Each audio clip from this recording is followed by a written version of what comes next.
Est-ce que tu peux trader avec 100 dollars? Déjà, sachez que trader avec 100 dollars, 200 dollars, 500 dollars, c'est pas ça qui va vous amener à aller à Dubaï, vivre à Dubaï, faire des vacances et tout. Non, je pense que vous le savez déjà. Sauf si vous comptez essayer de flipper le compte, de quitter de 100 dollars à 1000 dollars en une journée.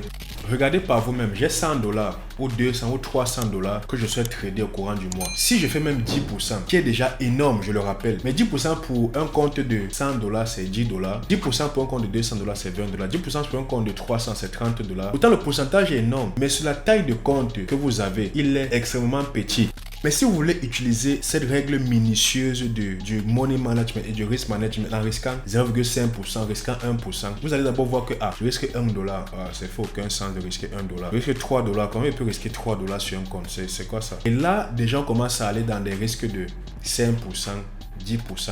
Lorsque je trade, je m'avais cherché une performance comme 100 dollars sur un compte de 100 dollars. Ça veut dire que je souhaite faire 100% du compte en un trade. Ce n'est pas la bonne mentalité à avoir si vous désirez vraiment vous professionnaliser en trading. Parce que vous êtes en train d'essayer de flipper le compte. Vous ne devez pas être amené à vouloir générer 100 dollars avec 100 dollars. C'est que vous allez prendre des risques qui sont vraiment démesurés. Pourquoi? Parce que imaginez vous risquez 20 dollars. C'est 20% de votre capital que vous risquez pour faire peut-être 5 et qui est 100 dollars. Mais il faut prendre en compte une chose. 20% du capital que vous risquez, ce n'est en aucun cas une bonne gestion de risque. Ce n'est en aucun cas un bon trade. Ce n'est en aucun cas une bonne façon de gérer votre trading. Pourquoi? Parce qu'on sait que comme le capital est petit, je vais risquer beaucoup et je vais aller exploser le compte. Et c'est toujours l'excuse. C'est pour ça que commencer vraiment avec des petits capitaux, ça amène vraiment à faire la plupart du temps des choses vraiment très très bizarres. Parce que vous vous dites que comme c'est un petit capital, mieux je risque vite et je monte rapidement. Mieux je risque ce montant et j'atteins rapidement ce montant. Parce que quand j'ai 100 dollars, je vois directement 150, 200 dollars. Donc je prends mon capital, je le divise en 4 ou en 2 ou en 3. Sur 100 dollars, je me retrouve en train de risquer 30 dollars pour gagner 100 dollars directement. Et là, je quitte de 100 à 200. Mais c'est ce que je veux. Mais est-ce que c'est une bonne façon de gérer le risque? Si vous êtes encore débutant, vous allez faire 1, 2 trades, 3 trades et le compte est cramé. Par contre, si vous désirez avoir une gestion de risque qui est minutieuse, vous allez peut-être aller sur 100 dollars, vous allez peut-être aller risquer 5 dollars, qui est déjà 5% du capital. Ce qui est déjà toujours beaucoup. Il ne faut pas l'oublier, ce qui est déjà toujours beaucoup. Mais si vous diminuez encore, vous allez peut-être aller risquer 2,5%. Là, maintenant, 2,5 dollars, 1 est pour gagner combien? Vous voyez que là, ça devient compliqué. C'est vraiment pas... En fait, c'est vraiment compliqué. D'autres personnes vont se dire que mieux je risque 20%, 10% et je gagne de gros montants. Mais là, vous pouvez rapidement perdre le capital. D'autres personnes vont se dire que mieux je respecte ma stratégie, je risque 5 dollars ou 2,5 dollars. Mais lorsque vous allez trader et que vous allez voir que ça ne représente absolument rien, vous serez encore découragé. C'est vraiment deux catégories qui sont très bizarres. Je risque beaucoup. Si je rate, je perds vite. Je risque très peu, mais je ne suis pas satisfait des résultats que je fais. Vous voyez que c'est vraiment très bizarre. Supposons maintenant que vous décidez de trader avec 100 dollars ou 200 dollars et que vous faites un pourcentage de 10% par mois. On va sur l'écran pour que je vous montre ce que ça représente. Là, je suis sur mon écran. Là, j'ai un site. Je ne sais pas si ça va vous aider, mais je ne sais pas s'il faut que je le mette en description. Mais là, j'ai un site où je vais mettre le montant initial. Je vais mettre 200. 200 dollars, je mets un rendement au mois de 10%. On demande ici additional contribution. Donc, est-ce que je rajoute du capital sur les 100 dollars? Je mets non. Est-ce que je retire du capital? Bon, je pense à cette allure, c'est mieux de ne pas retirer le capital parce que déjà, les rendements seront très petits. Donc, je mets ici maintenant, non, je mets calculer. Et voilà ce qu'on a. Regardez, le capital est doublé en 8 mois. Si on fait 10% par mois, le capital est doublé en 8 mois. Mais on va voir des personnes qui vont prendre 200 dollars, vont vouloir doubler les 200 dollars le même jour ou la même semaine, vouloir doubler les 200 dollars en prenant 40% de risque ou 30% de risque. Là, j'ai quoi? J'ai le capital initial, j'ai le bénéfice total que je fais sur un an. Et le capital total, je le retrouve à 627 si je fais 10% par mois. Et voilà le rendement que j'ai eu. J'ai fait 213% de ROI. Et voilà ce qu'on a ici, regardez. Le premier mois, je fais 20 dollars. Le deuxième mois, je fais 22. Le troisième, 24. Le deuxième mois, je fais 57 dollars. Et voici le résultat qu'on a ici. Regardez maintenant, si je prends avec 100 dollars, vous allez voir. Avec 100 dollars, regardez, je me retrouve à la fin d'année, en une année, avec 313 dollars. Et ça, c'est en faisant 10%. Et voici toujours le retour. En 8 mois, je double le capital. Avec ceci, le premier mois, je fais 10 dollars. En plus, je fais 10, 11, 12, 13, 14.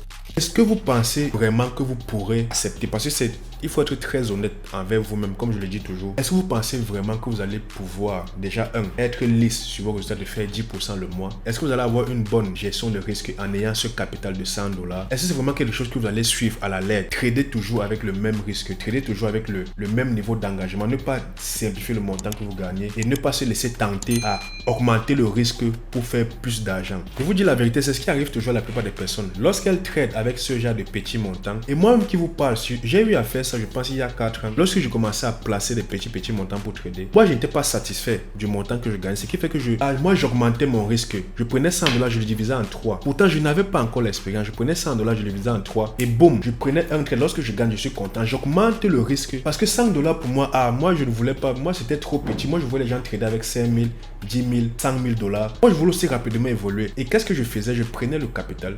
Je divisais le capital en 3. Donc, je risquais 35% par trade. Ce qui, si vous commencez à faire cela, est vraiment une catastrophe. On devrait vous enfermer pour ça. On doit t'enfermer si tu prends ce genre de risque sur ton capital. Surtout, je le précise encore, surtout si tu es débutant. Je me rends compte que la plupart des personnes, lorsqu'elles mettent $100, lorsque tu mets déjà $100 sur un compte, c'est parce que tu veux gagner rapidement de l'argent, c'est parce que tu veux rapidement exploser. Et retenez une chose, là encore, nous sommes dans le cas où 3% ou on parle de 20%, 10% et tout. Et sachez que 3%, 2%, 5%, ce sont déjà de très grosses performances en trading. Regardez juste le fait d'avoir un compte de 100 000. 5% c'est 5 000 $, c'est déjà énorme. Un compte de 1 million, de 200 000, de 300 000, de 100 000, de 50 000. Donc que 2-3% c'est déjà énorme. Donc ne vous dites pas que 2% c'est petit, non. Restez sur cette même cadence-là, mais travaillez sur votre psychologie à une bonne gestion de risque. C'est vraiment archi important pour ce niveau, surtout si vous avez un petit capital. Et maintenant, plus tard, vous avez pris vos $100, vous avez fait un effet cumulé, vous arrivez maintenant à $300. Moi, je vous recommande, la recommandation que moi je vous donne, si ce n'est que ça que vous avez et que vous n'avez pas de revenus à côté, prenez $100 sur ce compte-là. Je répète encore, si vous avez de l'expérience, si vous avez vraiment une stratégie qui est backée sur des data qui fonctionnent, sur les $300, prenez $100. Achetez-vous un compte PropFirm. Je sais pas si, je pense qu'il y a des comptes PropFirm de $100, genre les comptes de 5 000 et autres. Vous avez la compétence nécessaire qu'il faut, n'est-ce pas? Prenez $100 dessus sur les $300. Achetez un compte à côté. Gardez vos $200. Diminuez le niveau de risque. Prenez le compte de 5 000. Essayez de voir comment vous pouvez faire pour valider ce compte-là. Validez le compte parce que je sais que vous allez le valider. Validez le compte et vos retraits. Essayez d'augmenter sur votre capital progressivement. Évoluez progressivement sur votre niveau de risque. Et ensuite, vous allez voir, lorsque vous allez trader 200, vous allez passer à 400, de 400 à 500, de 500 à 600, de 600 à 1000. Et vous avez encore votre compte de 5 000. Vous allez encore racheter d'autres comptes. Et c'est la meilleure façon de pouvoir évoluer en ayant un petit compte de $100.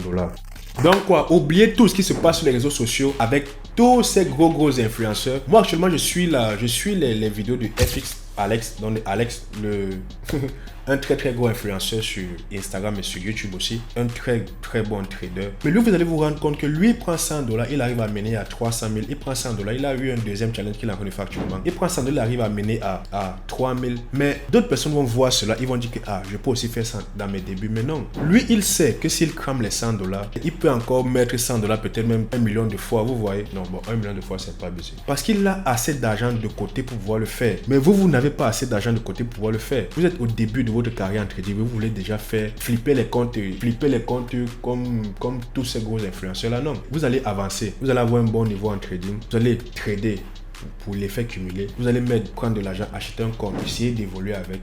Vous allez progresser, vous allez évoluer, vous allez augmenter le risque progressivement et vous allez augmenter vos performances. Et plus tard, lorsque vous aurez des sous, vous allez aussi prendre $100, essayer de diviser en 3, 4, essayer de flipper. Mais à cet instant-là, vous allez savoir que les $100, ce n'est pas tout l'argent que j'ai actuellement. Et là, vous allez vous sentir plus à l'aise à trader. Donc, c'est vrai, il est possible de trader avec $100. Mais si c'est pour vivre avec, c'est impossible. Si c'est que vous désirez retirer l'argent chaque mois pour vivre avec, c'est impossible. Sauf si vous allez faire une mauvaise gestion de risque. Donc, c'était tout pour cette vidéo. Laissez-moi me dire en commentaire ce que vous pensez de cette vidéo. Moi, je vous dis à plus pour la prochaine vidéo. Abonnez-vous, likez, commentez et activez la cloche de notification. Et moi, je vous dis à plus pour la prochaine vidéo. Passez une excellente soirée ou journée en fonction de l'heure à laquelle vous regardez cette vidéo. Allez, peace!